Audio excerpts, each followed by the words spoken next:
Hey everybody, I know, I've been gone for a little while, and I'm probably kind of going to be gone for just a little bit longer. I'm still working a regular day job, 40 hours a week, got to keep the roof over my head, got to feed the dog, these sorts of things. I just finished putting the final touches on a short film I wrote for a production company up in Dallas. They go into production the end of September. You'll probably hear more about that later, hopefully. um, And because two jobs wasn't enough for me, I also took a job working for Replay Games here in Austin. They're the people that are bringing back Leisure Suit Larry, and hopefully in time, a bunch of other Sierra games as well. And so I've been doing some work for them in what little free time I have. It's gotten kind of ridiculous. I spend most of my lunch break doing stuff for them, and some time when I'm at home. So I haven't had a lot of time to do my own projects. I haven't forgotten about them. A third of the way through doing the Brotherhood of the Wolf, WTF Cinema. I've got a WTF Moments that's just waiting to be edited. Give me a month or two, and I should be able to be back in full swing. I'll try and see what I can do until then. Anyway, that's probably not the main reason you're here. I did take time this weekend to go see the amazing Spider-Man. I didn't plan to. I didn't want to. So let's talk about it real quick. I, like a lot of you, when I saw that they were rebooting the Spider-Man franchise, went, why? I know some of you had issues with the third film, and that's fine. Why did they have to reboot? Why start over? The three films were commercially successful. I liked them. They were okay. I don't have a lot to do with Spider-Man. Again, disclaimer time. I don't think I've ever read a Spider-Man comic. I'm not a big comic guy. Now, since the Avengers, I've started reading a couple of Marvel comics, but Spider-Man hasn't been one of them yet.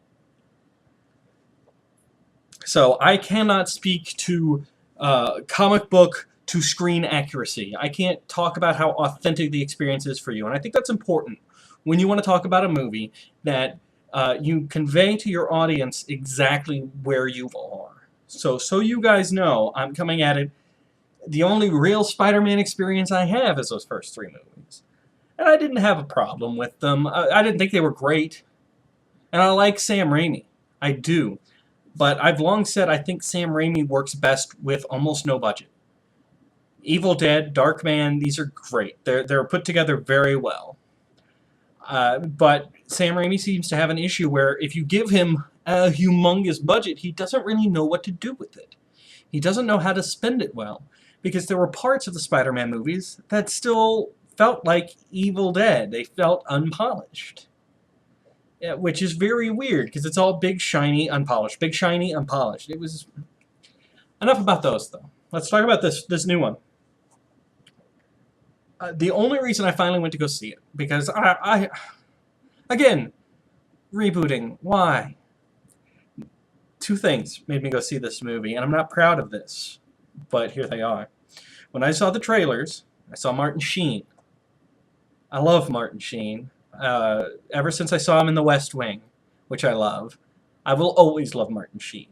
So, alright, maybe I'll go see it because Martin Sheen's in it, which, as a film school person, is a horrible reason to go see something. But, to be fair, a particular celebrity can make me go see a movie. Does not guarantee I will like a movie or like them in it. So, at least I've got that going for me. The other reason was Emma Stone. Because I want to have Emma Stone's babies. So I went and saw it for those two reasons, and I was surprised. It's actually pretty good. I wish this had been the first Spider-Man movie. I wish the other three hadn't happened, that we'd started with this. I feel it's a lot more solid. It's very entertaining. I do have an issue with... There are three... And I'm not spoiling anything, don't worry, you can still go see it. There are three small segments throughout the movie where it goes into this first-person point of view thing.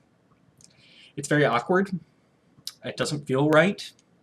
It's not that enjoyable. And it's not critical to the film. It's three very short segments, kind of like filler. I guess the idea was to make us feel like we're Spider-Man, but I'm sorry. Even with 3D, I'm sitting in a movie seat. There is no way you're going to make me actually feel like I am flying through the air slinging webs. Or climbing a tall building. I'm too fat to climb a tall building, and I'm not aerodynamic enough to swing through the air. You're not going to make me feel that way. First-person action sequences in films are rarely done for a reason. They feel weird. And a 3D just made it feel more weird. But again, those sequences are short and not crucial. So they don't detract from the film as a whole. I just wanted to point them out as something odd. One thing the movie did that I liked a lot, and this is a dangerous, treacherous line to not spoil. Spider-Man's identity, his true identity as Peter Parker, is not a complete secret from every character in the film. I'm not going to say how many people find out, and I'm not going to say where that goes, but for me, that's more interesting. I think it's part of why I liked Iron Man so much. Because I've seen the story of the hero trying to hide his identity. I know that story. There's no meat there for me anymore. Watching the guy try to live a double life and try to, be the superhero but still meet his commitments, and of course he's going to fail to meet a couple commitments, and then he can't explain to the person why he's failing to meet these commitments, so his personal life starts to fall apart as he's the hero. We've seen this. This is every superhero movie.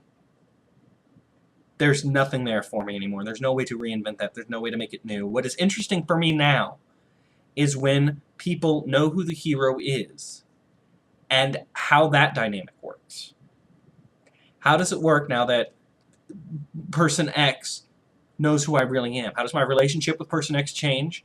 How does person X now come up in the story? Does the supervillain find out? How does that work?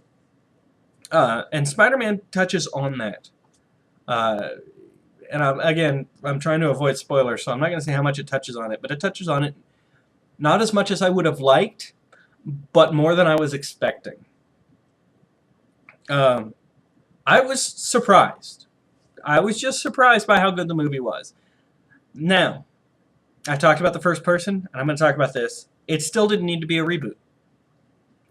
I mean, it is, and it addresses the origin story slightly differently, but Peter gets bitten by a radioactive spider. We know this.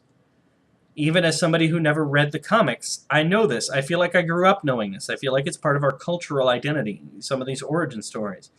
It didn't need to be the origin story. A few tweaks to the script, and it didn't have to be an origin story. Probably would have lost Martin Sheen as Uncle Ben, which would have been a shame, but I'm prejudiced. I love Martin Sheen. But it still could have been a sequel. You didn't have to worry about making it a direct sequel. Just, guys in college. When you see it, you can even piece for yourself, well, tweak this, tweak this, tweak that, and you've still got 99% of your plot. It's just not the origin again.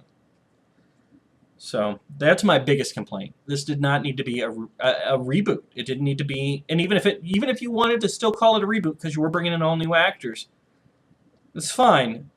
You still didn't have to do the origin story again. Regardless, I'm willing to let that go. Because overall, it was a positive experience. I was surprised by how good it was, considering I went in with pretty much expectations of hating it. So, my recommendation is, if you like superhero movies, if you like those summer blockbuster action movies, go see The Amazing Spider-Man. You probably won't be disappointed. You might even be surprised like I was. That's all I got. Hopefully I'll see you guys soon.